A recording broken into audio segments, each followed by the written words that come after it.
Dinosaurs get all the love and attention, not to mention the blockbuster movie franchises. But the prehistoric world was chock full of king-sized creatures that would delight, fascinate, and terrify modern-day humans. Want to learn about one of them? Safely? Well, today we're getting the skinny on Entelodont, the giant prehistoric hell pig. But before we get started, make sure you subscribe to the Weird History channel. After that, head down to the comments section and let us know which extinct animal you would like to hear about. All right, little piggies, let's get oinking. Entelodonts roamed the Earth's northern hemisphere starting in the late Eocene era, around 38 million years ago. It's probable that the animals first appeared in Asia before spreading across Europe, and then ultimately over to North America. They stuck around for 21 million years in total, to the Middle Miocene epoch. By contrast, our species, Homo sapiens, only dates back to around 300,000 years ago. We're so young. Superficially, these animals somewhat resembled a kind of prehistoric pig, only much, much larger. The smallest Entelodont species grew to around 330 pounds, but the largest topped out at over 2,000 pounds. The largest known Entelodont skeleton ever uncovered belongs to the North American Deodon shoshonensis and stands around 7 feet tall at its shoulders. It's too bad humans weren't around yet. That Entelodont could have had a great career as an NBA center. Both pigs and Entelodonts are members of the animal clade known as ungulates, meaning large mammals with hooves. Beyond pigs, this group includes a variety of creatures, from cattle to antelope to sheep to deer to hippos. In fact, despite colorful nicknames like hell pigs, killer pigs, and even Terminator pigs, the Entelodonts are not direct ancestors to modern pigs. They're more closely related to present-day hippos and aquatic mammals like whales, dolphins, and porpoises, of the order Cetacea. But hell porpoises just doesn't have the same ring to it. And while hell whale is objectively cool, you can't call something a whale if it has legs. That's science law. The first description of the Entelodont, based on high-quality fossil records, was written by French paleontologist Auguste Demise, sometime around 1846 or 1848. But the name Entelodont didn't come until 1883, from English naturalist Richard Lydekker. The first two genera to be explored in detail were the Archaeotherium, about the size of a modern cow, and the Deodon, literally the largest known Entelodont. We hope those two went on mismatched adventures together, like the movie Twins. Entelodont discoveries were frequent in the western U.S. throughout the late 19th and early 20th centuries. Examples of Archaeotherium were found in the John Day fossil beds of Oregon, while a full skeleton of a Deodon was uncovered in the Agate Fossil Beds National Monument in Nebraska. Fossils of other species were discovered with visible Entelodont bite marks, adding to our knowledge about the creature and their hunting and diet patterns. And in the year 1909, Pittsburgh's Carnegie Museum of Natural History put a complete Deodon skeleton on permanent display. Ben Stiller better hope that thing doesn't come to life.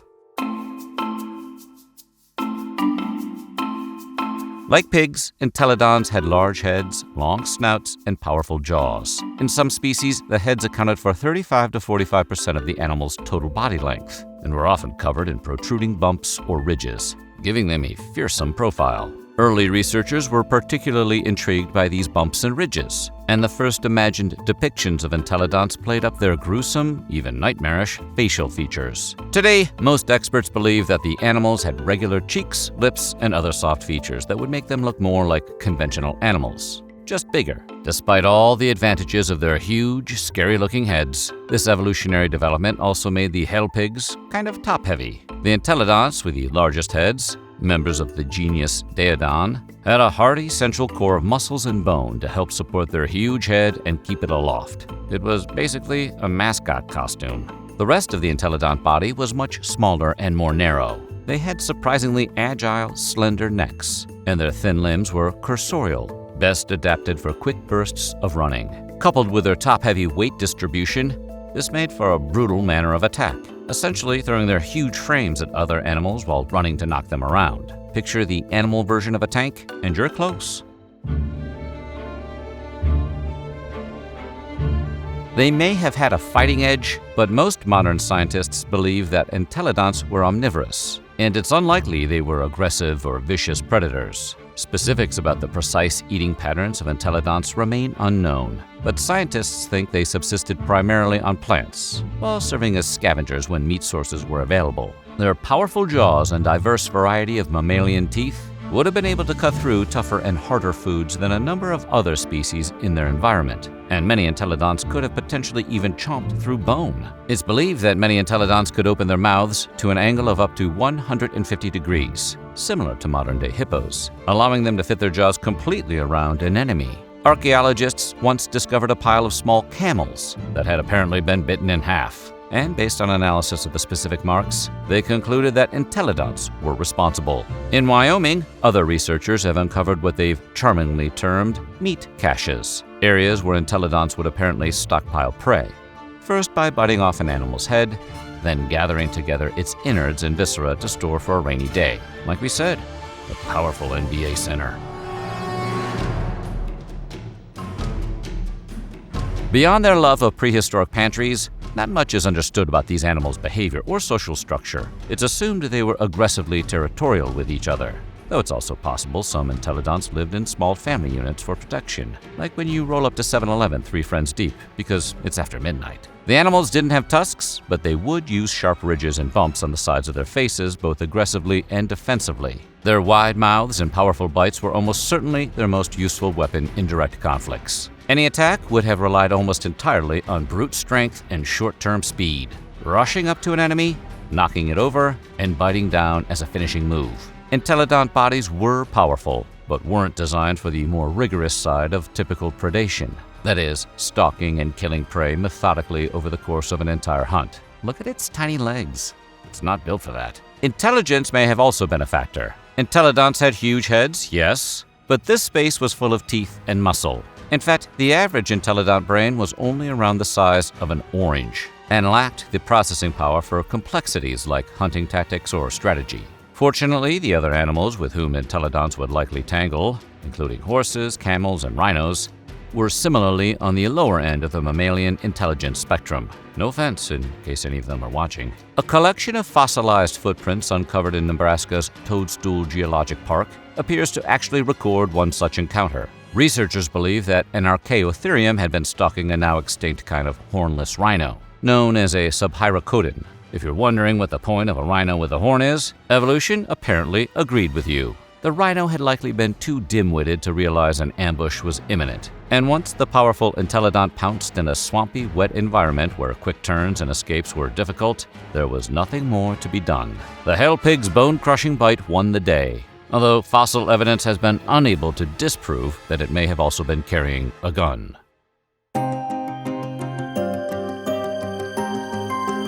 Like so many other animals, entelodonts were likely victims of climate change, at least in part. Around 23 million years ago, as the Oligocene era gave way to the Miocene, North America became drier and cooler, with forests shrinking and grasslands spreading.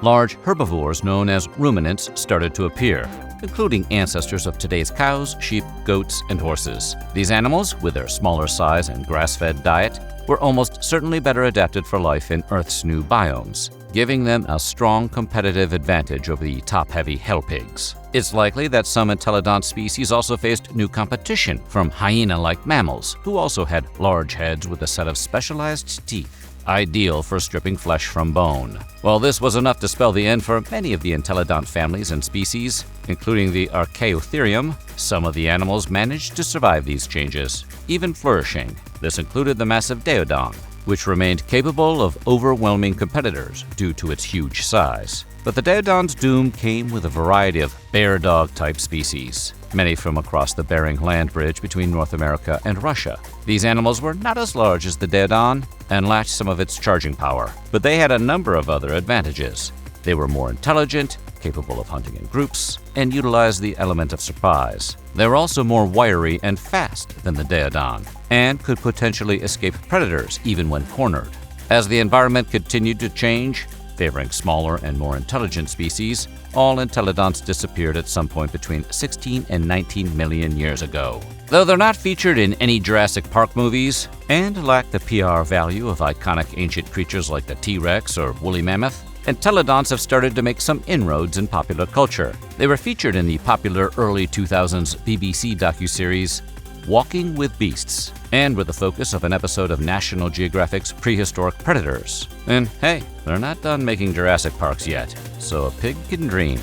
In the 1980s, drug kingpin Pablo Escobar's zoo at Hacienda Nápoles was filled with exotic animals, including hippos. Today, however, the descendants of those hippos, which aren't native to South America, have made a home in Colombia, and not everyone is happy about it. So, today we're examining how Pablo Escobar's pet hippos are still a huge problem decades later.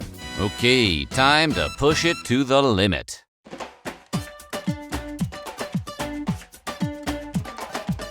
If Scarface taught us anything, it's that part of being an underworld kingpin is having a zoo filled with exotic animals. Pablo Escobar's zoo was only functional for about 10 years, but during its heyday, he allowed locals to explore it for free. He even paid to bus children to the zoo, as if to say, hey, I'm not such a bad guy. But after it was taken over by the government, officials moved all of the animals to other zoos, sort of like an animal witness relocation program. The hippos, however, were allowed to remain. It's not exactly clear why the hippos escaped relocation. One possible explanation is that they were just too difficult to move. Hippos are heavy and aggressive, so transporting them is kind of similar to relocating a delivery truck that's mad at you, specifically. Another possibility is that someone decided to leave them because they were well suited to Colombia, where the shallow rivers easily accommodate their needs. In their native Africa, droughts naturally cull hippo populations, but the weather in Colombia actually helps them thrive. For instance, the agreeable climate has led to a kind of hippo baby boom. The hippos love Colombia so much that they're mating at least 6 years earlier than they do in Africa. Hippos in Africa begin this process at around age 8 and 10 for males and females, respectively. But Escobar's hippos, they get through their awkward middle school years much earlier and start reproducing at age 3. And because the females give birth each year, the population is growing pretty fast. Escobar kept exactly 4 hippos at his zoo, presumably so he could invite his fellow kingpins over to play a jumbo-sized version of Hungry Hungry Hippos. After the zoo was seized and the hippos were left to their own devices, the animals multiplied quickly. Today, the herd is growing at around 6% a year. Some have even moved at least 90 miles away from Hacienda Nápoles, which is understandable because who wants to live close to their parents? Today, there are reportedly as many as 130 hippos around the Antioquia province. Experts predict that hippos descended from Escobar's original Dream Team could total around 400 by the year 2031. By 2099, Colombia will presumably be in some kind of Planet of the Hippos situation.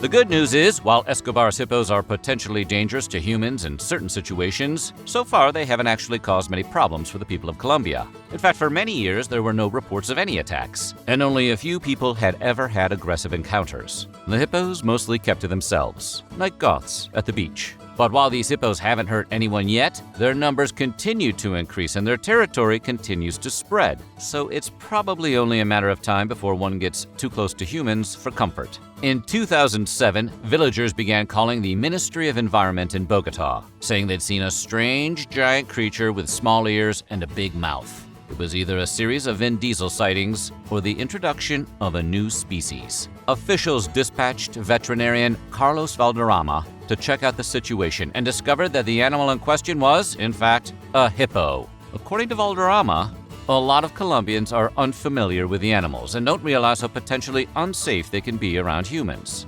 Local newspapers even contain reports about children attempting to keep hippo calves as pets, which is understandable because baby hippos are adorable. For the most part, however, the relationship between the Colombian people and their chunky semi-aquatic neighbors is fairly quiet. The animals occasionally wander into town and stop traffic, but they're seen as more of a nuisance than a real problem. They're even viewed by many as village pets, which is exactly how Pablo Escobar saw them.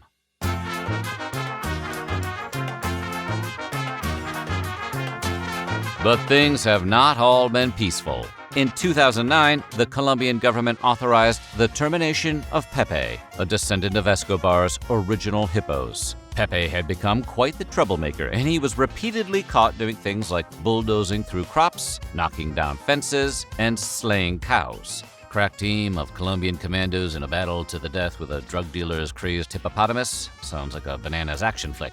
Wait, not bananas. What do hippos eat? Whatever that is. But it didn't go down like that. In reality, some soldiers cornered Pepe while 2 professional hunters punched his ticket. The image of the soldiers posing with Pepe's body caused an outcry. Protesters were furious that a country which already allows animal fighting was now supporting the termination of a protected species. The government was also planning to put down Pepe's mate and offspring, but the uproar forced them to call it off. The obvious solution to the hippo population boom is, of course, just to relocate them. But there are a few problems with that idea. For one, each hippo weighs up to 3 tons, roughly the same as 2 Saturn ions. This creates a host of logistical problems, but more practically, it means moving the hippos would be incredibly expensive. Another problem is where to move the hippos. Unfortunately, moving them back to their native Africa is out of the question. Having been in South America for generations, Escobar's hippos very possibly have diseases to which African hippos have no immunity. Also, they'd have to cancel their gym memberships, and that's always a hassle.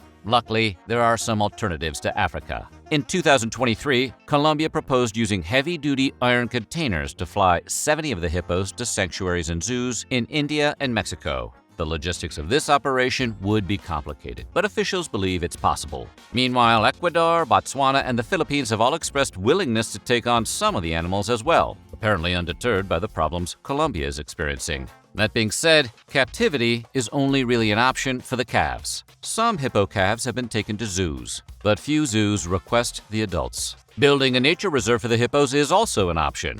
But as always, there are other considerations. One of those considerations is that Colombia is a developing country, and building hippo-proof fences would be fairly expensive. Corralling some of the hippos into a reserve would also be difficult and costly, although it is fun to imagine a team of cowboys driving a herd of hippos across the rolling plains, which would technically make them hippo boys. Finally, one biologist who works in the Amazon even suggested that the government slaughter and eat some of the hippos to keep their numbers under control, which is a bit rough. But in addition to being gnarly, it's not a great idea. Hippos can carry leptospirosis, which can cause meningitis in humans. So it will probably be a while before any Colombian sizzlers add hippo steaks to the menu. Some of you may be wondering why the government doesn't take Bob Barker's perpetual advice and get the hippos fixed to control their population. But neutering a giant angry mouth with legs is extremely difficult, and it's equally risky for the animal. It's hard for even experienced vets to tell male and female hippos apart. They can't be identified until they're sedated, as males have their reproductive organs in their abdomens. And while we're on the subject, not even sedating a hippo is a straightforward procedure. Nobody can tell how any given animal will react to anesthesia, let alone one as large as a hippo. It's possible that a tranquilized hippo would just run back into the water before the drugs fully took effect and drown. Despite the difficulties posed by sterilization, the Colombian government was pursuing a plan to sterilize or euthanize the animals until a lawsuit resulted in a U.S. federal court recognizing the hippos as interested persons with legal protections. So, legally speaking, hippos are people too.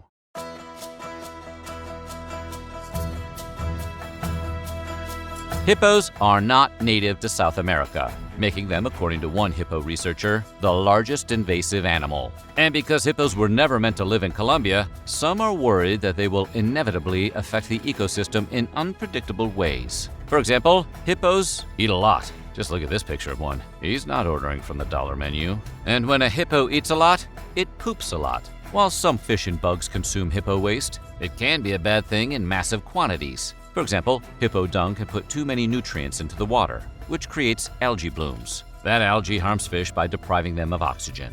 In a possibly ominous portent of things to come, numerous fish have been wiped out in the area near Escobar's zoo.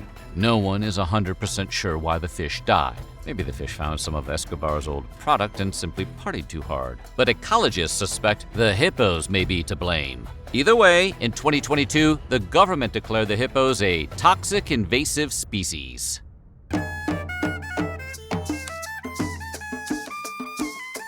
Despite the dangers they pose, hippos, particularly baby hippos, are entirely too cute. And therein lies the biggest obstacle to dealing with Escobar's hippos. People love them. And that makes it incredibly difficult for the Colombian government to do anything productive to curb their population. The slaying of Pepe the hippo caused worldwide outrage. A researcher from the Colombian Environmental Agency, which manages the hippos, told National Geographic that the hippos have become a tourist attraction. People love them. And while some experts argue that putting the hippos down is the best way to control the situation, those experts aren't winning any friends in Colombia. At least one local environmental authority told the BBC he believes the Colombian government doesn't want to give the world a negative image by harming such a charismatic animal. That's hard to argue with. Come tour the hippo graveyards of Colombia. Doesn't exactly pop off a travel brochure.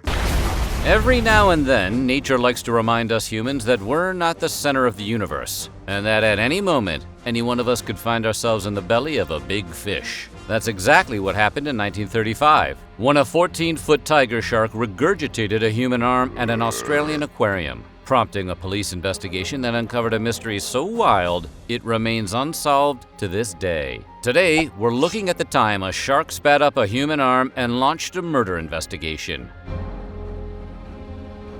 Visitors attending the Coogee Aquarium Baths on April 25, 1935, were expecting to enjoy a fun afternoon of admiring exotic marine life. While they technically still got a unique experience, it probably wasn't exactly what anyone had in mind. A 14-foot tiger shark had gotten itself tangled in a local fisherman's line, so the fisherman brought the animal to the aquarium for show. I guess throwing it back was out of the question. Once at the aquarium, the shark apparently became stricken with extreme performance anxiety and spat up the contents of its stomach, which included a bird, a rat, and a mangled human arm. Technically, it was a Russian doll situation. The 14-foot shark had actually swallowed a smaller shark, and that shark had gulped down the severed limb. Chaos ensued, and investigators were called to the scene to try and sort out what had happened. Generally, when you find a human arm in the belly of a shark, the obvious conclusion is that the rest of the person is probably in the shark as well. Fatal shark attacks are rare, but they do occur. And a 14-foot tiger shark was certainly big enough to eat a guy. At first, it seemed likely that whoever the unlucky owner of the regurgitated arm was, they had either been attacked and killed by the shark or had drowned, and the shark had merely taken a bite out of their waterlogged remains. But when a coroner and a shark expert were called in to examine the evidence, they concluded that the shark had not bitten off the severed limb. In fact, there were no tooth marks on the arm at all. Instead, they determined that a blade had been used to separate the limb. This was a troubling discovery, because it meant that officials weren't dealing with an accident or an animal attack, unless sharks figured out how to use knives, which would still be troubling. New South Wales authorities had a homicide on their hands, and one with no obvious answers. If the shark had not attacked the victim, how had it come to swallow the victim's arm? Did the murderer dismember the victim and throw the body into the water piece by piece? Or did the murderer feed the remains to the shark directly? And most importantly, who did the arm belong to? The case opened up as detectives further examined the arm for clues. Collecting evidence from a swallowed body part would be difficult in any decade. But in the 1930s, forensic science was much less advanced, making the task that much harder. When the homicide investigation was launched, the arm was examined for unusual marks or scars. Of particular note was a rope tied around the wrist. Unless the arm had been severed in a freak rope swinging accident, the rope told police that foul play had likely occurred. Even more vital than the rope was a tattoo of two boxers in sparring position. That's a pretty uncommon tattoo. So investigators had photos and a description of the body art published in a local newspaper, hoping that someone would recognize the unique image and come forward to identify the victim. Luckily, a man named Edwin Smith recognized the tattoo and the arm it belonged to, that of his brother, 40-year-old James Jimmy Smith, a boxer who had recently gone missing. That's a heck of a way to find out why your brother hasn't been answering the phone. While Edwin received some closure on his brother's disappearance, his identification of the arm only led the police to more questions. Notably, how did Jimmy Smith's arm end up in a shark? And where was the rest of Jimmy Smith? The police used the information Edwin provided to trace James Smith's last movements and try to find a suspect. And they found one in short order, a friend of Smith's who was up to no good. When James Smith's final movements were tracked, the police found that he'd been playing dominoes with a man named Patrick Brady at a local seaside hotel bar. As it turned out, Brady had a few prior convictions and was known to be a little shady. Further investigation uncovered the fact that Brady had vacated his apartment right after Smith had gone missing. Things looked even worse for Brady when they got to his apartment. It had been deeply cleaned, furniture and bedding had been replaced, and Brady had purchased a brand new trunk. There was even a rowboat there, and it had been cleaned from top to bottom. Well, I'm no big city detective, but that all sounds pretty suspicious. The police agreed, thinking it strange that a small-time crook would suddenly deep clean his apartment and rowboat right around the time his friend's remains got spat up by a fish. Brady became the prime suspect in the investigation, but beyond the circumstantial evidence, there wasn't anything to tie him to the crime yet, not even a motive. Additionally, the case experienced a heartbreaking setback just 3 days after the severed arm was discovered. The Coogee Aquarium in New South Wales terminated the tiger shark. This dealt a blow to the investigation. It could no longer be examined for any other potential evidence. It was also a missed opportunity for the aquarium. People would have paid double to see a man-eater. With Patrick Brady as a suspect, the police at least had a promising lead, if not the evidence to make an arrest. But then a taxi driver came forward and shook things up even more. The cab driver admitted to having driven Brady to the home of a man named Reggie Lloyd Holmes the day after James Smith was last seen. Holmes was an established shipbuilder and businessman, but according to the witness, Holmes was bad news. He used his boats in drug smuggling rings and insurance scams. Furthermore, both Smith and Brady had worked with Holmes on his schemes, despite the fact that Holmes initially claimed he didn't know either of them. That's a red flag. A bite-sized one. The police suspected that the three had been working together on some kind of illegal activity and something had gone horribly wrong, but couldn't extract any information out of the men. Holmes refused to talk and was released from questioning. The police charged Brady, their initial prime suspect, in connection to Smith's apparent demise. But the case was about to take another unexpected turn. After the cops released Holmes from questioning, he took his speedboat out on the water and shot himself, letting his body fall overboard. Fortunately, Holmes hadn't been terribly precise. The bullet that was supposed to have ended his life had merely wounded him, and he climbed back into the boat, largely unscathed. People out on the water who had witnessed this bizarre incident called the police. When they arrived, Holmes led them on a Keystone Cops boat chase around the harbor and into the ocean until he finally decided to throw in the towel. Holmes was brought back in for questioning, and this time, he told the police the whole story of what happened to James Smith. According to Holmes, Patrick Brady had whacked James Smith, dumping most of him into the ocean in a trunk. So that's why he needed a new trunk. But Brady had kept Smith's arm and brought it to Holmes's house to threaten him. According to Holmes, Brady blackmailed him by threatening to do the same to him if he didn't pay for Brady's silence. Holmes maintained that when Brady left, he tied a weight to the arm with a piece of rope and threw it into the ocean, which he presumed was when the shark entered the picture. The shark actually corroborated Brady's version of events, as Smith's arm had indeed been the only human body part discovered in its stomach. Holmes agreed to give his version of events in court, but the day before the trial, he was found dead in his car. Considering the previous botched attempt and subsequent boat chase, it certainly seemed like Holmes had offed himself. But the timing of his death was suspicious. The police weren't sure if he had taken his own life or if Brady had done him in to keep him from testifying. There was also a theory that Holmes had hired a hitman to take himself out so that his family could still collect on his life insurance policy. Holmes had withdrawn £500 from the bank the day before his body was discovered, so the hitman theory, while a little outlandish, wasn't unbelievable. Either way, this was a big problem. Without Holmes's testimony, there wasn't enough evidence to convict Brady. Without Holmes's testimony, police couldn't even prove that Smith was dead. For all they knew, he could be stumbling around Sydney, missing one arm, but otherwise alive and well. So with no new developments and the only evidence being one severed arm and a deceased shark, the case fell apart. In September of 1935, Brady was acquitted of all charges, but was immediately arrested on an unrelated charge of forgery. Hey, the guy was a criminal. He wasn't going to suddenly change careers because of some loose-lipped shark. However, Brady continued to maintain his innocence in this particular crime for the next 30 years, until his passing in 1965. Legal historian Alex Castles remained unconvinced that Patrick Brady was capable of taking James Smith's life. He also didn't see a clear motive for Brady going after Smith in the first place, since they were friends. And Holmes's version of events does seem a little too conveniently self-absolving, although he was clearly shaken up by what had occurred. In his 1995 book, The Shark Arm Murders, great title, Castle suggests that Smith was actually a police informant who got snuffed out by a criminal named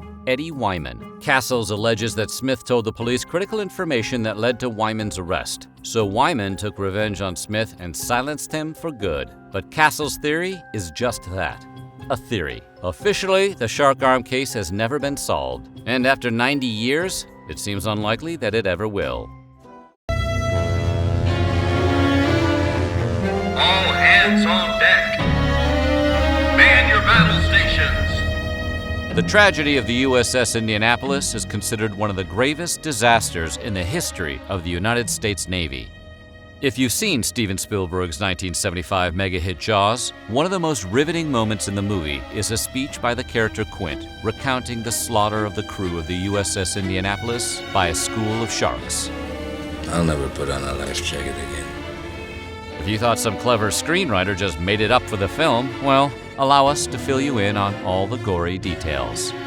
Today, we're going to take a look at the deadliest shark attack in human history.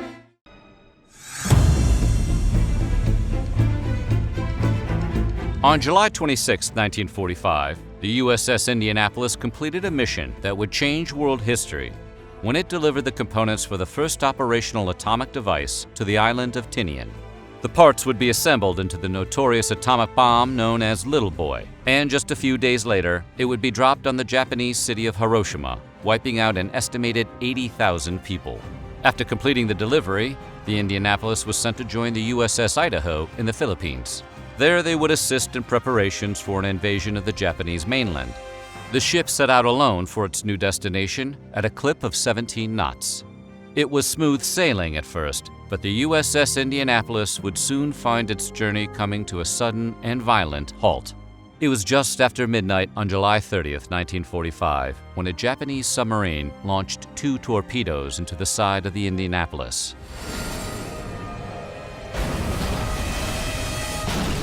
It was a direct hit that split the ship into 2. The order to abandon ship came quickly, but not quickly enough for some. It took just 12 minutes for the giant vessel to sink, and many didn't make it out. In fact, about 300 men were still trapped inside when the ship went down. They were never heard from again. Another 900 or so went into the water. They didn't know it yet, but their fate would be arguably worse than the ones who went down with the ship. The Indianapolis went down fast, and the resulting chaos led to numerous injuries and a lack of proper equipment for those who got off. Approximately 879 servicemen survived the initial sinking, but many didn't have the time to get life preservers, so they had to constantly fight to stay afloat. The ones who did manage to get life vests only had it slightly better, as they found themselves unable to do much but helplessly bob in the water. Many of the sailors were hurt, having suffered gashes or broken bones when the torpedoes struck. In the water, without even a life raft, they had no way to treat their injuries. As if all that wasn't bad enough, almost all of them were covered in fuel that was leaking out of the wreckage of the ship. It was so overwhelming, men were already beginning to die in each other's arms, floating in the ocean. The Indianapolis sank fast, but in those 12 minutes, the heroic crewmen sent out SOS signals until they were absolutely unable to do so any longer. Those SOSs were received by the Navy, but for reasons that remain unknown to this very day, they weren't taken seriously. Even when the ship failed to arrive on time at its destination, no one got suspicious. No search parties were sent to look for the ship or its survivors. In fact, no action was taken at all. By sunrise, there was blood in the water, literally, and sharks came to investigate. Aware of their presence, the survivors attempted to stay together in groups as they bobbed in the water. But regardless of how hard they tried, eventually someone would break away and the currents would carry them off. Once a survivor was isolated from the group, the sharks would move in and quickly pounce. Survivors report that everyone could hear the screams before a body was pulled under, and afterwards, only the life vest would pop back up to the surface. This continued for days. While the shark attacks remained a constant danger to the men in the water, there was one thing that gave some of them a stay of execution. Some of the bodies that were trapped in the Indianapolis when it sank would occasionally float up towards the surface. The sharks were just as happy to feed on these corpses, as they were a lot less trouble. Unfortunately, while the floaters in the ship slowed the decimation of the survivors, in the long run, it wouldn't be enough to save many. By that point, the sharks were in a feeding frenzy, and there were only so many who survived. So despite the reprieve, the survivors continued to endure more days of shark attacks. So every time the sharks were coming in, we would kick and scream and do things that we thought would drive the sharks away, and they did drive them away. On the surface, the survivors of the Indianapolis could see dozens of fins circling them at any given time. Beneath the water, the sharks kept up their attacks. However, they didn't always pounce immediately. In fact, sometimes they took the time to psych out their prey. Apparently, the sharks would occasionally bump against the sailors in the water, but not necessarily attack them. This tactic was apparently meant to lull the sailors into a false sense of security, because shortly after, the shark would attack. The sharks dragged their victims down into the depths. With each attack, the water grew more bloody, which in turn just led to greater bloodlust in the sharks. The sharks were certainly the most immediate problem, but they were far from being the only danger the survivors had to contend with. As they were drifting in salt water, the men had nothing to drink, and since they were out there for several days, many died of thirst. Any who attempted to drink the salt water soon became delirious with hallucinations. The life vests were also becoming increasingly waterlogged, which made it much harder to stay afloat. Consequently, several of the men died in the water before the sharks could even get near them. On the third day, several of the survivors found some crates floating in the water and lashed them together. While the crates weren't sturdy enough to use as a raft, they could be used for another important purpose: drying out the life preservers. The men would wring the life vests out by hand, throw them on top of the crate raft, and then put them back on when they were dry. This system allowed more of the survivors to stay afloat for longer. As a bonus, one of the crates contained some partially rotten potatoes, which the survivors carefully rationed to sustain themselves as long as possible. It was 11 a.m. on the fourth day when the survivors were accidentally spotted by Lieutenant Wilbur C. Gwynn, who was flying a bomber on a routine patrol. He immediately radioed for help. The USS Cecil J. Doyle, a destroyer that was relatively nearby, was alerted, and on his own authority, the captain diverted his ship to rescue the survivors. Lieutenant Adrian Marks was the pilot of a seaplane assigned to assist with the rescue efforts by dropping rafts and supplies. After witnessing survivors being attacked by sharks, Marks used his plane to pick up the lone sailors most in danger of being eaten. The plane eventually became so full he had to tie survivors to the wings with parachute cords. But in the end, Adrian Marks saved 56 men that day. He landed that big goose. I saw him when he landed, and as he came in and hit that first swell, and that plane shot back up in the air, I didn't know it, but he tore up one motor. He ruptured the pontoon, but he set that big goose down.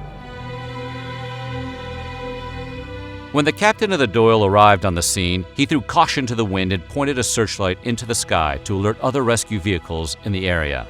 As it was wartime, this move put his ship in massive jeopardy, but he could tell time was of the essence. Even given his resolve, by the time the rescue operations were over, just 317 of the original 879 survivors made it back to shore alive. A disheartening figure, especially given that the original crew had consisted of 1,196 men. All of the rest had succumbed to starvation, thirst, injuries, or the sharks. Everyone in the Navy was shocked and outraged at what had been allowed to happen to the crew of the Indianapolis. However, because their mission had been to deliver the parts of an atomic bomb, no one was exactly at liberty to tell the world what exactly had happened. The United States government kept the incident a secret for 2 full weeks. During that time, the cities of Hiroshima and Nagasaki were both blasted, the former with a bomb made from the parts delivered by the USS Indianapolis. The U.S. finally released the news about the Indianapolis on August 15, 1945, the same day Japan announced its surrender. This almost guaranteed it would be buried by the news of victory. Several months after the disaster, Charles McVeigh, captain of the USS Indianapolis, found himself being court-martialed. Apparently, McVeigh had failed to run his ship in a zigzag course that would have helped throw any Japanese submarines off their trail. If you're wondering whether this is a case of the Navy scapegoating a captain for some made-up offense to take the embarrassment off of itself, you're not alone. Many have pointed out that McVeigh was the only captain who was court-martialed for losing a ship during the entirety of World War II. Even Congress eventually decided the charge was bogus and cleared his name of any wrongdoing in 2000. Sadly, it was posthumous, as McVeigh had taken his own life in 1968.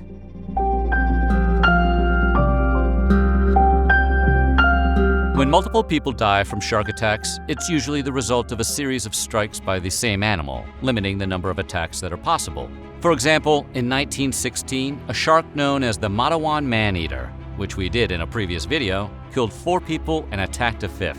However, those 5 incidents unfolded over the course of 10 days. Finding anything that even compares with the nightmarish carnage experienced by the survivors of the USS Indianapolis is nigh impossible. The sheer quantity of sharks and the immense length of time they were given to feed made the incident deadly on a scale that is unlikely to be seen ever again. In one of the more ironic disasters of all time, the Unit 4 reactor of the Chernobyl power plant in Ukraine failed during an emergency shutdown safety test in 1986, belching nuclear waste and radioactive isotopes all over the nearby city of Pripyat. More than 30 years later, hundreds of stray dogs live in and around the power plant, along with the many wild animals that call Chernobyl home. Today, managed to outlast radiation and the freezing weather.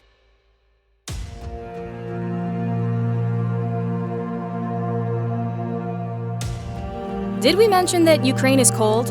Like ice in the toilet every morning cold. The average winters in most of the country stay well below freezing. Even if you have a nice furry coat physically attached to your skin, it's still a hard environment to survive in. No person, or dog for that matter, should want to live there. About 3,500 generational cleanup workers continue to make the exclusion zone inclusive. SPCA International reports that about 1,000 dogs are living in and around the disaster site, many of them driven out of the woods by wolves. Yes, wolves. Yet another fun feature of living there. Even now, the workers aren't allowed to take the dogs home with them, but they do their best to feed and care for them while they're there. That's where animal organizations like Four Paws and Clean Futures Fund come in. They joined forces to help the dogs of Chernobyl. Together, these philanthropists work to spay, neuter, and vaccinate the dogs, curbing the spread of disease.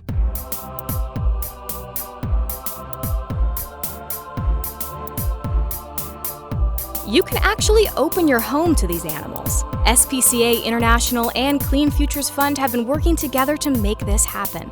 In 2018, Ukrainian authorities and the CFF cleared over 200 dogs for adoption in both Ukraine and the United States. Dogs under 1 year old are sent to nearby Slavyatek for a 45-day quarantine, after which they can find forever homes instead of starving and freezing in a man-made hellscape.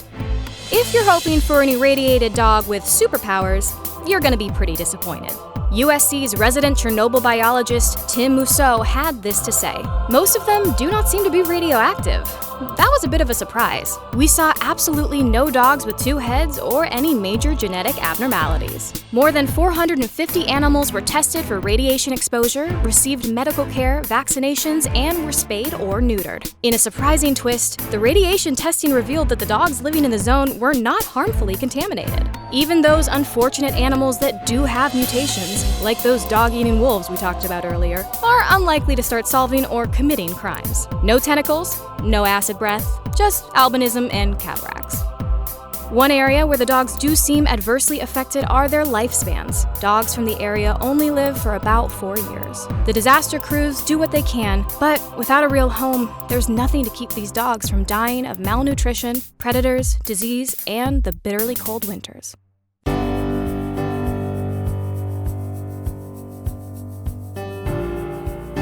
The underdogs of Chernobyl have survived removal attempts by authorities for over 30 years. As we mentioned before, the Soviets immediately moved in to cull the dogs in 1986 when the disaster occurred. But the exclusion zone is a massive area, and Ukraine is one of the poorest countries on Earth. And someone had to pay for soldiers and bullets. Eventually, the Soviets pulled out and the plan ran out of money, so they tried to pay a worker to do some more culling of the animals. According to the CFF, the Clean Futures Fund, that worker turned down the job. Culling 1,000 dogs is an awful lot to ask of anyone, whatever the price. One of the best things the CFF have done, besides giving dogs medical care and hopefully homes, has been to place collars on certain dogs to gauge the radiation levels wherever they may roam.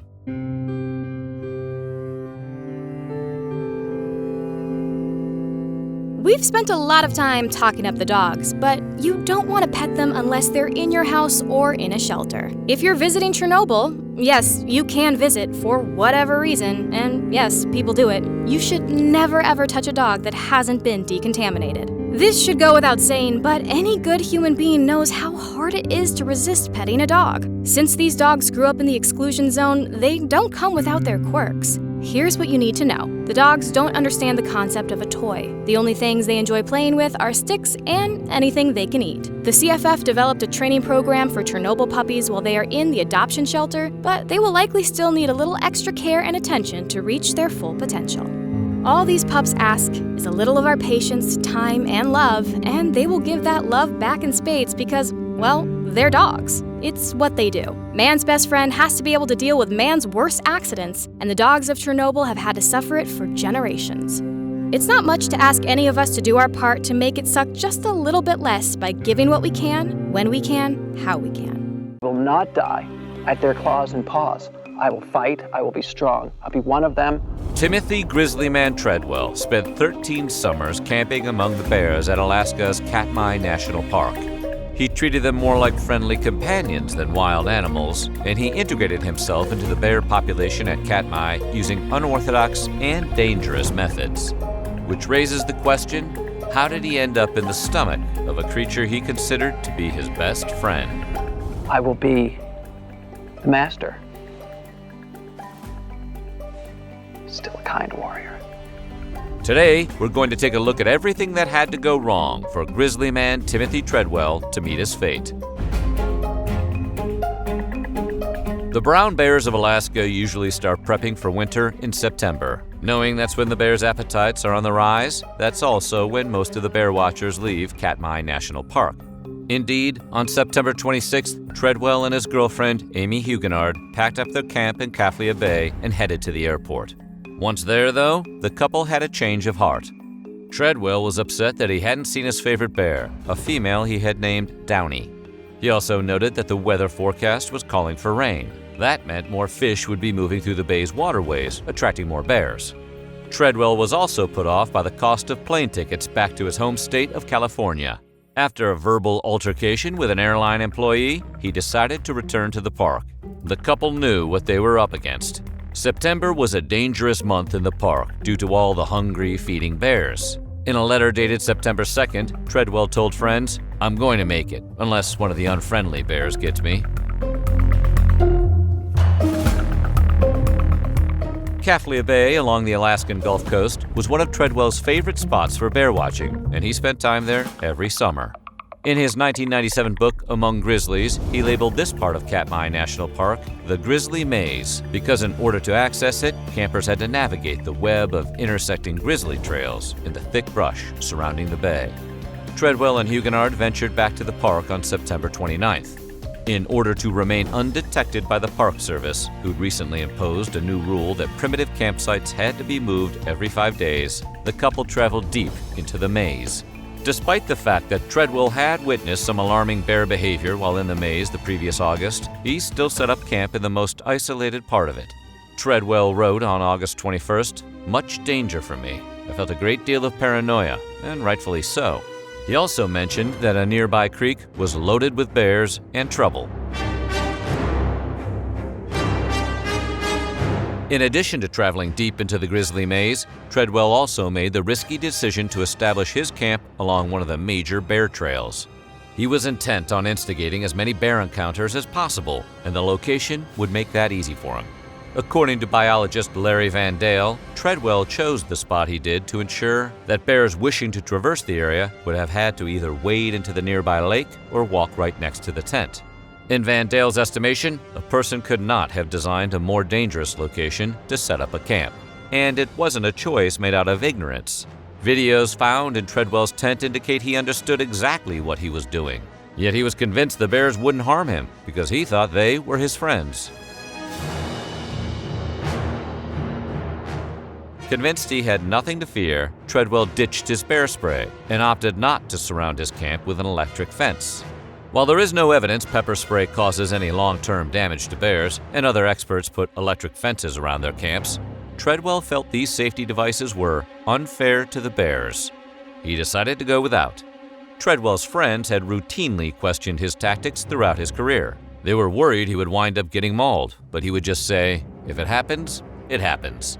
To Larry Van Dale, it was the choice to forego any defensive methods or bear deterrence in the camp that sealed Treadwell and Huguenard's fate. In the summer of 2003, Treadwell wrote a letter to a friend in which he observed that a few bears at his camp were more aggressive than usual.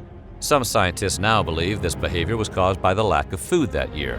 Salmon and berries were sparse due to a series of recent droughts. As the hibernation season approached, which lasts from November to April, the bears were desperate to fatten up. They were fighting each other for food and scavenging with less care and less hesitation than normal. Treadwell knew these bears and their habits well, but he didn't think twice about staying put. In his mind, his decision to remain in Alaska past the summer season was paying off. Thanks to steady rainfall, salmon populations soared that early October, and he was there to witness it. Just 2 days before his body was found, Treadwell wrote of the experience, "We made the best friggin' choice of our lives. Once the rain settled down, boy, it was amazing out here." With winter on the horizon, Treadwell and Huguenard were increasingly at risk of meeting a hungry bear. Don't you do that. Don't you do that. Back off. Most of the bears were retreating further and further inland toward their mountainous dens to ride out the winter, but a few desperate stragglers and scavengers remained around Kaflia Bay. Bill Sims, a hunting guide and pilot who knew Treadwell well, often warned his friend about trying to enmesh himself in bear communities while they prepared for hibernation. "These bears just tolerate us," Sims would say. "They've only got one thing in their mind, and that's to get as much food in their bellies during the summer because they've got a long winter ahead. They're not here to be our friends." But his warnings were ignored. Treadwell was so enamored with the bears, he refused to acknowledge the potential threat they posed to him or others. I'm in love with my animal friends. I'm in love with my animal friends. In love with my animal friends. I'm very, very troubled. They're so effed over. It so sucks. October is a cruel month for Alaskan bears for more reasons than just competition for food. During October, hunters are allowed to track bears outside Katmai National Park in the Kodiak Archipelago. The grizzlies in the park, amazingly, seem to be aware of what's happening to their species, courtesy of what's known as their bear sense. In fact, there appears to be a measurable correlation between bear aggression and hunting season in the area. Sam Egley, one of the men who was part of the team that retrieved Treadwell and Huguenard's remains, suspects Treadwell was too detached from the truth about how bears exist in the wild. Egley would later say, "I think Treadwell thought these bears were big, scary-looking, harmless creatures that he could go up and pet and sing to, and they would bond as children of the universe. I think he lost sight of what was really going on." If you're wondering how close Treadwell got with the bears, he actually named every single one he encountered during his 13 summers in Alaska. He also spent time each year inserting himself in their habitats and camping along their trails. By all accounts, he was pushing the boundaries of human-bear interaction. In his videos, Treadwell hoped to show the world that grizzlies were not as sinister as they appeared. He even touched them, even going as far as kissing one on the nose. He and Huguenard spent previous summers together in Alaska, and she joined him in his quest to be a human among bears. "You haven't lived until you've bathed in a river with bears," she told a friend. In September, before they left and returned to their camp, Treadwell recorded an interaction with 2 large male grizzlies he had named Demon and Machine. He was excited because he felt like he had earned Demon's trust. According to Treadwell, "I am being let in very close to Demon and his food source, and in a further sign that he trusts me, he has actually turned his back to me." However, according to biologist Vic Barnes, this behavior was nothing short of pure stupid. He believed Treadwell wasn't really documenting bear behavior in any meaningful way. Rather, he was just obsessed with his own personal relationship with them. The concept of the 25th Grizzly refers to the kind of bear that tolerates no man or bear, one that will maul without bias. Treadwell was very familiar with this concept, having written about it in his book.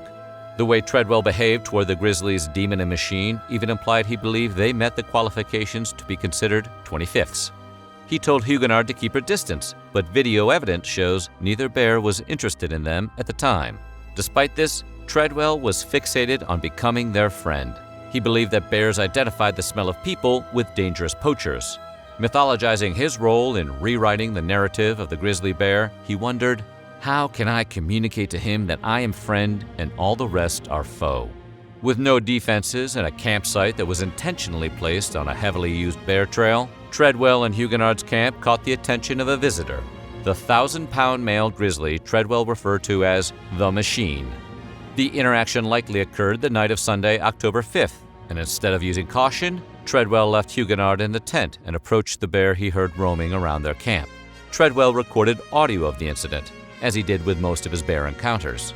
It begins with him outside the tent, where he meets his fate.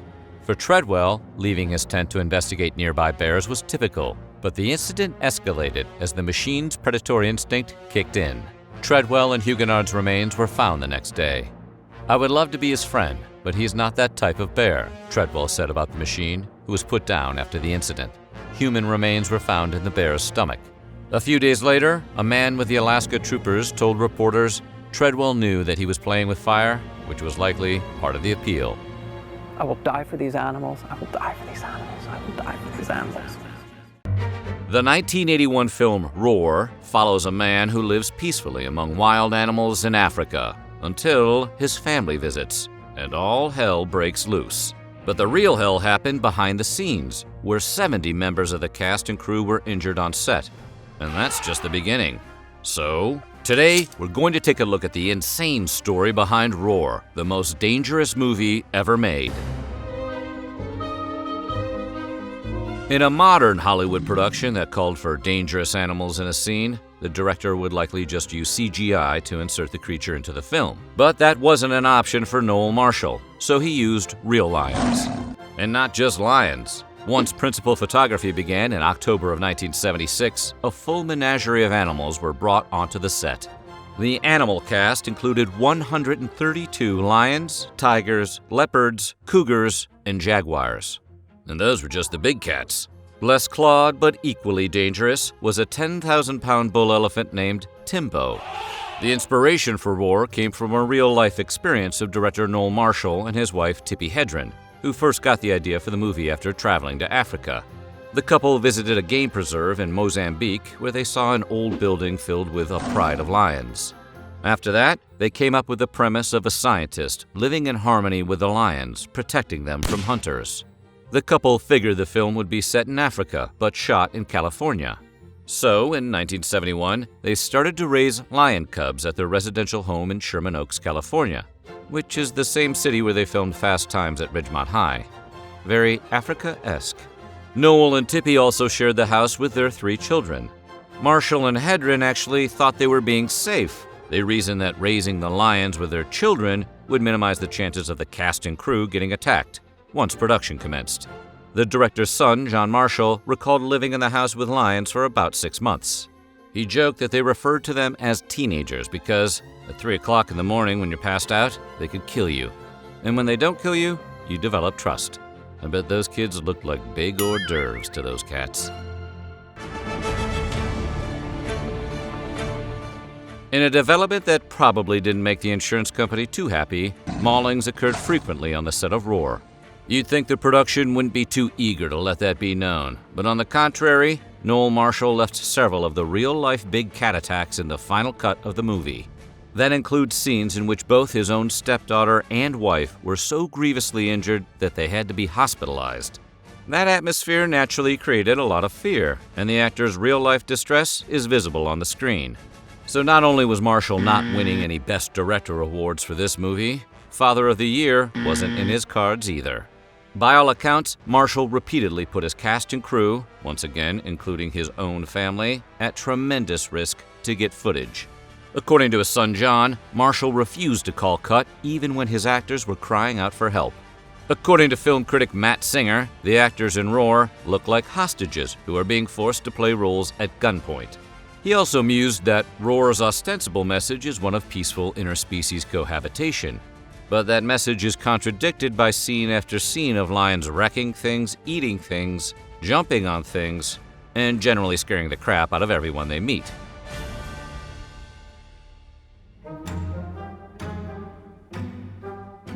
Tippi Hedren's teenage daughter, Melanie Griffith, who later made a name for herself in films like Working Girl, Something Wild, Pacific Heights, and The Bonfire of the Vanities, was cast in Roar, and the experience proved traumatic for her. In fact, she quit the project at one point, saying she didn't want to end up with half a face. But unfortunately for her, she came back, only to be bit and clawed by a lion. Griffith needed facial reconstructive surgery to fix the damage. Adding insult to injury, the scene where Griffith gets attacked can be seen in the finished movie. Tippi Hedren wrote a book in 1988 about the making of Roar, called The Cats of Shambhala. Bizarrely, she hoped that her story about the production of a movie where people were repeatedly mauled by lions would show the possibilities of human big cat relationships. It's difficult to comprehend, but evidently she still felt that way even after she and her family nearly got killed by the great cats. For the record, Hedren took her fair share of abuse during production. She developed gangrene after Timbo the elephant crushed her leg between his trunk and tusk. She was bitten on the back of the head by a lion. Plus, she suffered leg fractures and needed skin grafts after getting thrown by Timbo while she was riding him. Once again, much of these attacks made the final cut and can be seen in the movie.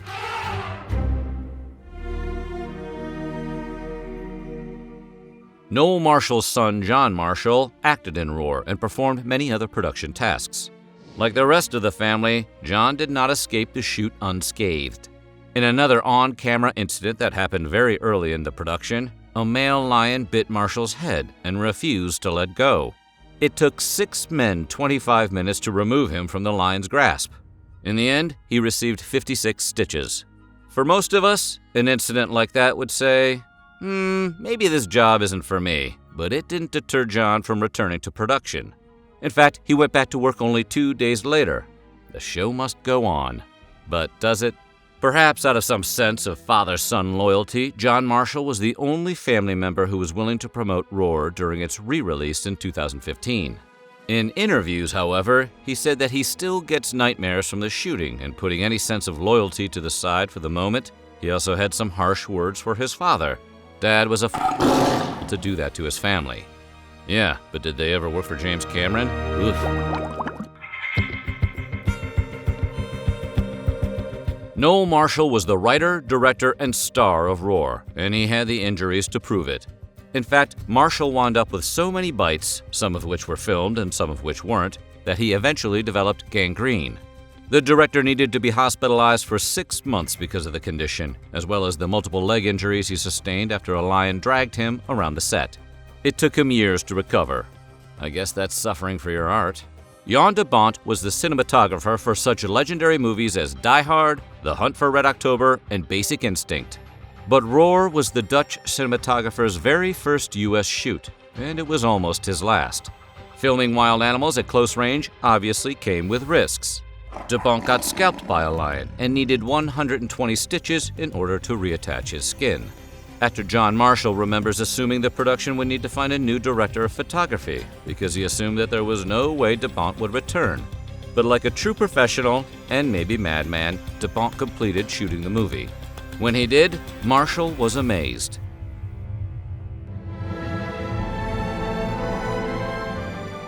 Roar was filmed in Soledad Canyon, which is about 50 miles north of Los Angeles, California. And while the Golden State is also known for its great weather, it's also known for wildfires. Yeah, out-of-control blazes are a thing in California, and before production wrapped, the set of Roar was nearly destroyed by 2 separate wildfires, as well as a flood. The deluge took out a number of lions, washed away the set, and wiped out some of the completed footage and film equipment. Several lions escaped during the flood, forcing local law enforcement to shoot 3 of them. These natural disasters set production back several years and cost millions of dollars.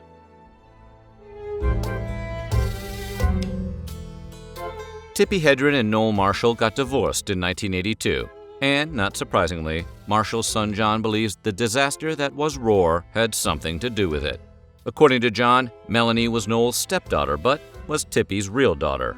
He believed the fact that his father kept putting the then 17-year-old girl in such dire jeopardy left an intense impression on her mother. While other factors might have played a part, John's theory seems pretty easy to believe.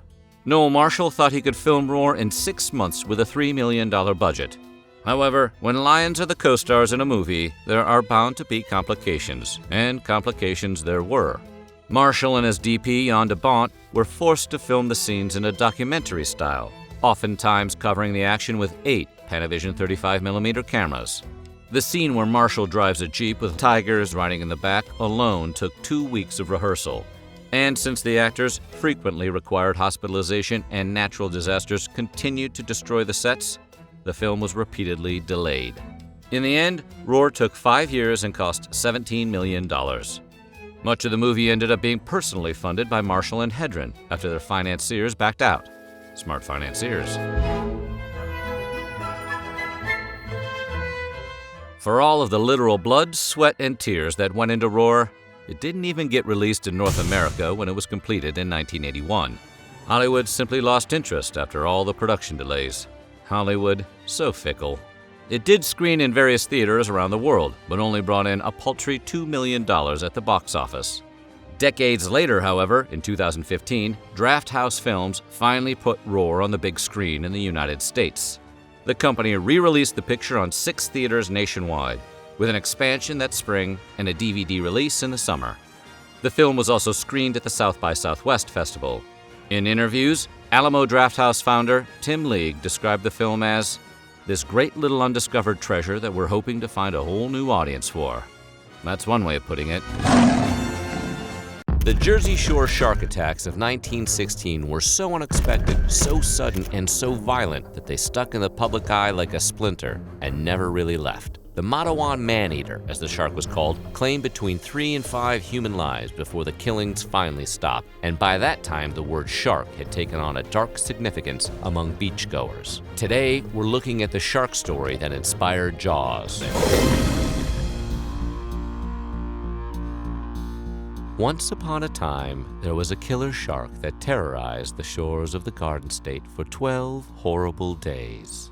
Chief Brody's shark story, while not as soul-punishing as Quint's, is no less true. It began with the death not of a skinny dipper, but a finance broker named Charles Van Sant. He was swimming in the Atlantic one hot July day when a shark took a bite out of his leg and fatally severed his femoral artery. The creature was bizarrely aggressive, following a stolen prize as rescuers dragged it to shore. The whole thing was just so darn weird, officials declared, that it could only have been a freak accident.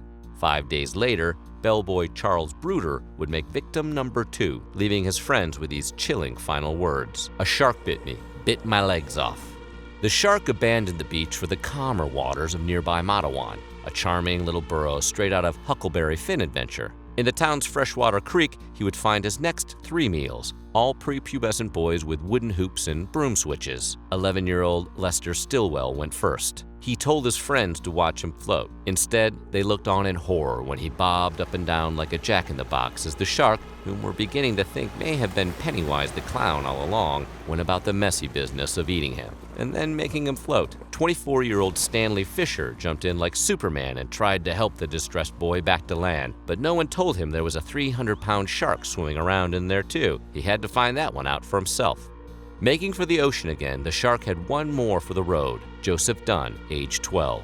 This time he satisfied himself with only a drumstick, though, and Joseph survived. Now, the people of Matawan knew there might be a shark in the creek before this happened. A grizzled old sea captain saw the shark swimming in from the ocean, but when he tried to warn the town, they decided that it was impossible, and they blamed his visions on the heat.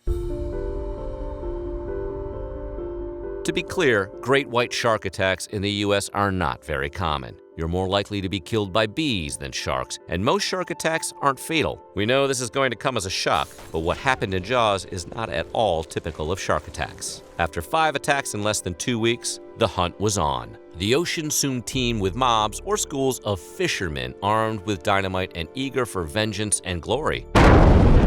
Now, they had no idea what kind of shark they were even looking for, but they certainly weren't going to let such petty quibbles get in the way of their almost holy mission. Folks were beginning to think of sharks as actual avatars of evil. Enter lion tamer / taxidermist. Oh yes, friends and neighbors, Michael Schlesser. While he was fishing in Raritan Bay, an 8-foot shark tried like hell to sink his boat. He managed to keep it afloat, finally stabbing the shark to death with a broken oar like a boss. Dr. Frederick Lucas, the hooper of this tale, dissected it to study the contents of its stomach. Sharks are like garbage cans. If garbage cans had armor plating, 5 to 15 rows of serrated teeth, and the ability to use blood as a homing beacon. But sharks can and will eat just about anything. His bite radius may have been small, but that didn't stop him from eating an airplane, something beyond the capabilities of the most ambitious of sharks. Records report the recovery of 15 pounds of human remains from the belly of the beast, including the shin bone of a young boy and probably a human rib. Surely, unbiased by the area's need for capital, authorities declared they were satisfied that this was indeed the shark they were looking for, and the hunt was ended, but the damage was done. Shockingly, sharks have not always struck fear in the hearts of the masses. For a long time, scientists believed that sharks not only would not, but most of the time could not kill human beings, despite the fact that we're all soft, fleshy meat sticks that can't breathe water without getting very, very dead. Word of the odd occasional attacks circulated, but these were dismissed as tall tales, and some of the ballsier customers even went so far as to try to get sharks to attack in order to make the point that they couldn't attack. The sharks, who, believe it or not, don't do super great with human aggression, would swim away, thus reinforcing the idea that there was no such thing as a man-eating shark. Even when the New Jersey attacks first began, scientists refused to believe it was a shark. Perhaps it was an orca, they suggested, or another big sea critter. They were more than willing to pin the whole thing on, seriously, a giant turtle, than accept that sharks could eat people. It was not until the body count began to climb with witnesses that scientists began to realize they were chasing a shark. If all of this sounds a little bit familiar, it should. The story was so violent, so unexpected, and so important to the way we view sharks that it helped writer Peter Benchley bring his chilling story to life. Jaws was published in 1974 after Benchley saw a photo of a fisherman posing with a porker in 1964. Like the movie, the novel references the 1916 attacks, and although he adamantly maintains they were not his initial inspiration for writing the book, they had a big hand in how it was written. Unlike the movie, the behavior and types of attacks detailed in the book closely mirror many things that happened in real life, way back in 1916. Without the Jersey shark attacks of 1916, our fears of sharks would not have been so grippingly visceral, and stories like Jaws would not likely have been so terrorizing or successful. So, silver lining? Oddly, Peter regrets writing his famous book. While it brought him fame and fortune, he didn't really know much about sharks at the time, relying on the events of 1916 to model proper shark behavior. But the 1916 attacks were downright bizarre and atypical of shark behavior, and Jaws only served to fuel the fires of shark genocide. Well, you son of a...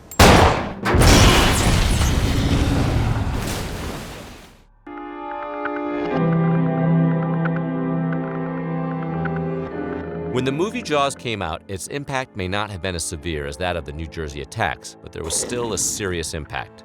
The stigma against sharks was revived in glowing color, especially against great whites. The movie portrayed sharks as vengeful and as actively seeking out human flesh to munch on. Seeing the movie, spectators were inclined to believe it and began to see sharks as evil. More than that, they were less likely to vacation near beaches the summer after Jaws was released, which again had an impact on resort towns. The impact on sharks was devastating as well. Fishing contests about who could kill the biggest shark sprang up all along the coasts. Shark populations fell as much as 50% in some locations and up to 90% in one case. As they had in 1916, sharks were seen as perpetual villains, and the stigma lingers.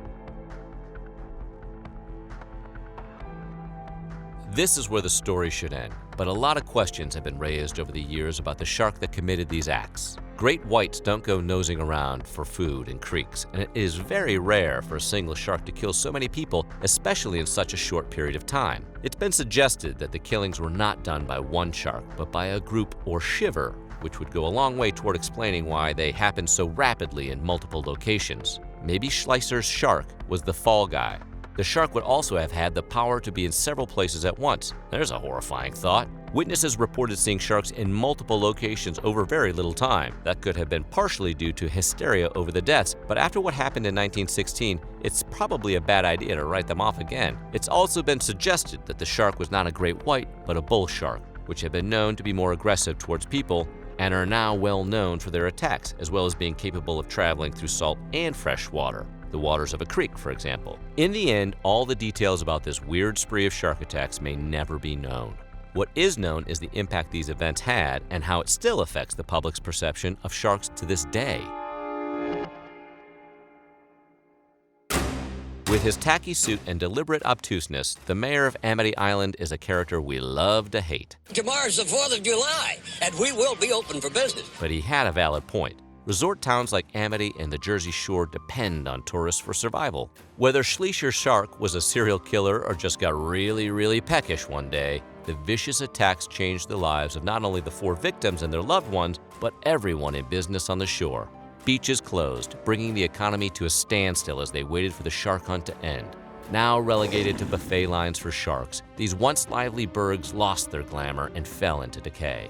Resort owners estimated a total loss of over $250,000. Boy, that doesn't sound like much, but it was in 1916, right? Even after the offending shark was, in theory anyway, caught, people tended to avoid the beaches, not terribly eager to find out firsthand.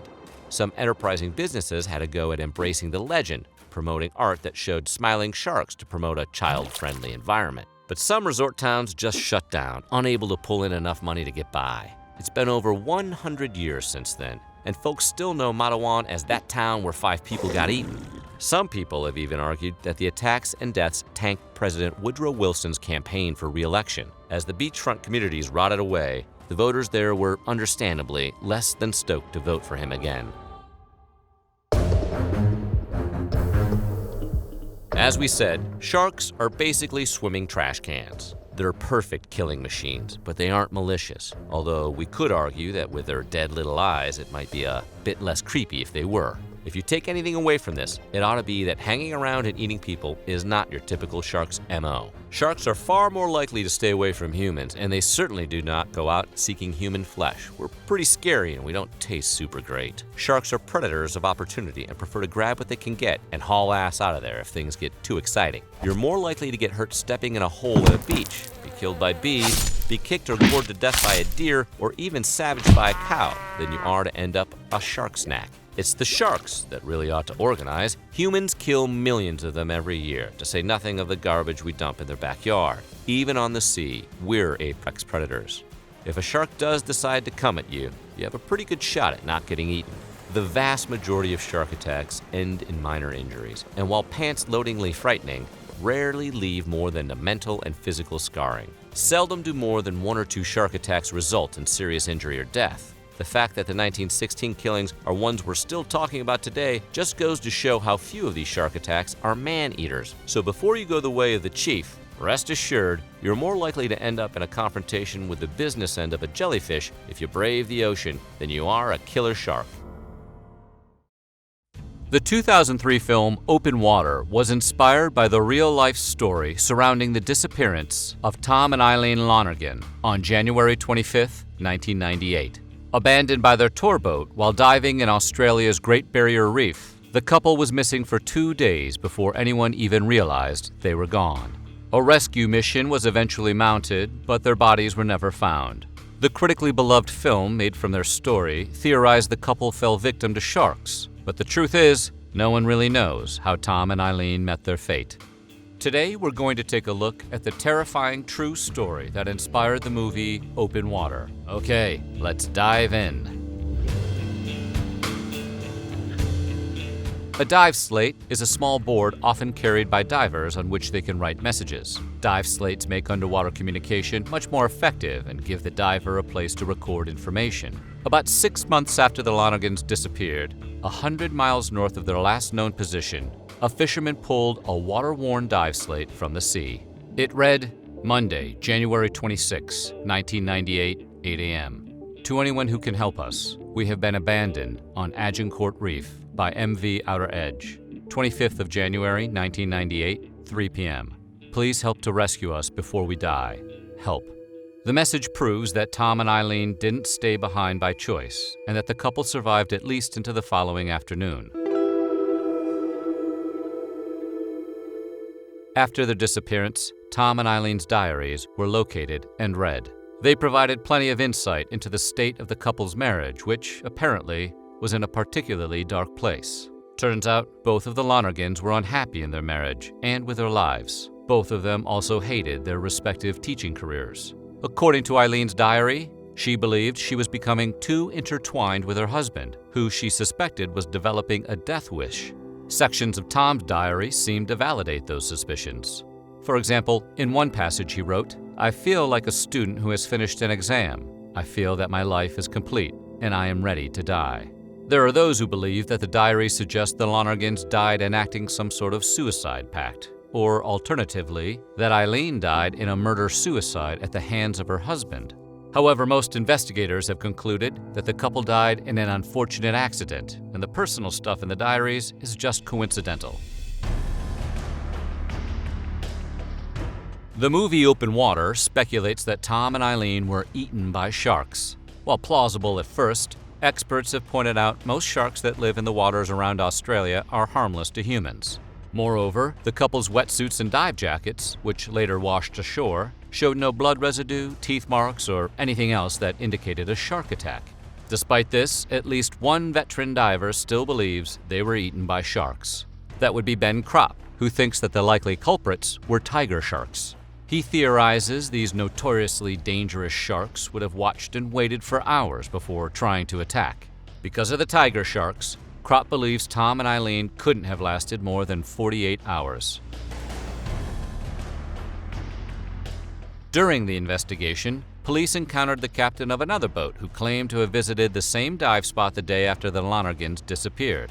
According to his story, the head count at the end of the trip, when the boat was returning, came out with 2 more people than the one at the beginning of the day when the boat headed out. He also remembered hearing a few American voices, even though the tourists on the expedition were all from Italy and only spoke Italian.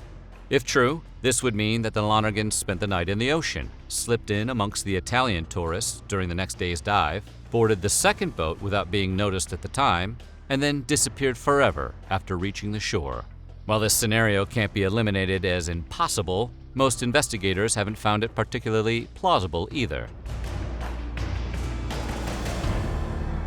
A few weeks after the Lonergans disappeared, inflatable diving jackets and air tanks washed up on a beach about 75 miles north of the dive site. The items had Tom and Eileen's names written on them. An examination of the tanks showed some air left inside, indicating they were likely jettisoned when the couple realized the ship wouldn't be returning for them. 8 years later, a fin with the couple's last name written on it was discovered in the surf. Why the Lonergans removed their jackets, which would have helped keep them afloat, remains a mystery. In the absence of any evidence of a shark attack, investigators have theorized the couple may have become delirious from dehydration, or might have removed the jackets in an attempt to swim to shore. Regardless of which is correct, the Lonergans would almost certainly have worn themselves out trying to tread water without the jackets.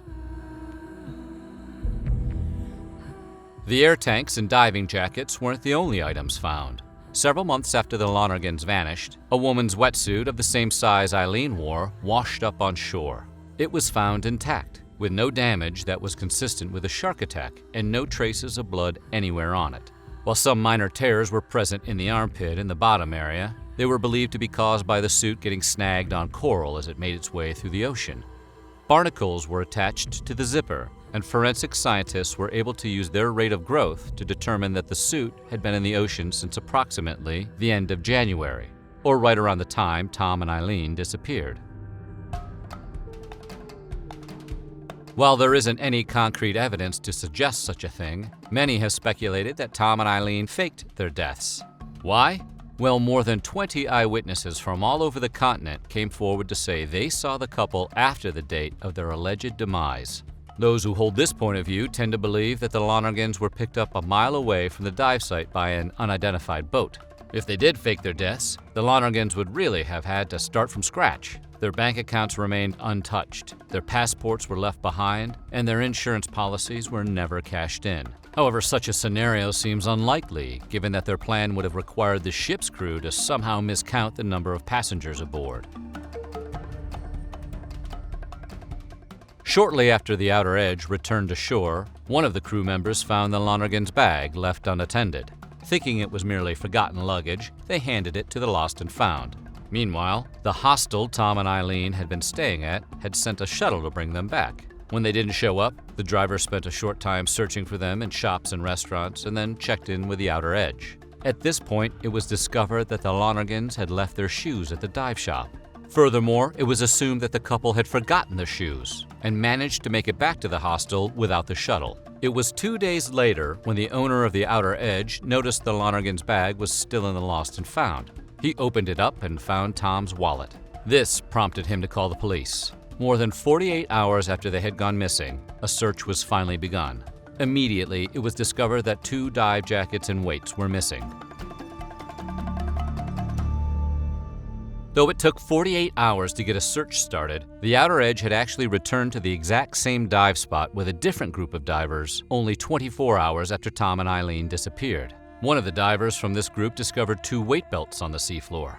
The belts, which divers use as a countermeasure against the buoyant equipment they carry, were right near where Tom and Eileen were last seen.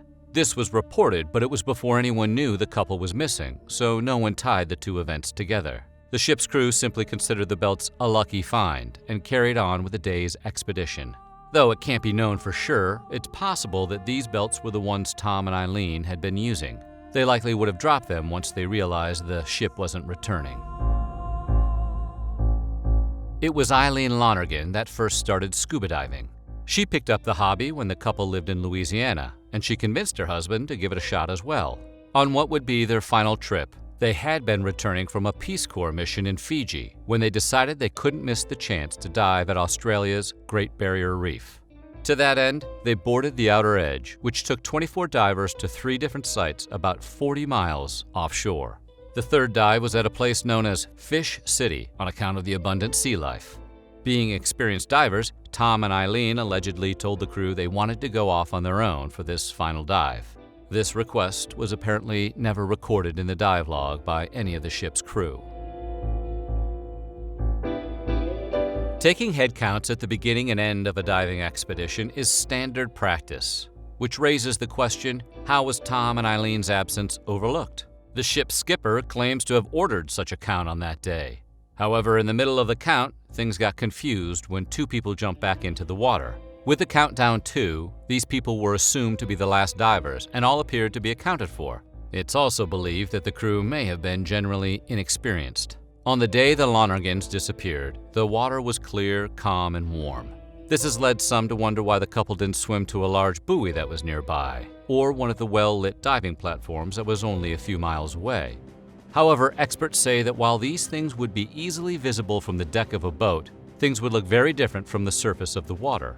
Making things worse, Tom had left his glasses on the boat and his vision wasn't great without them.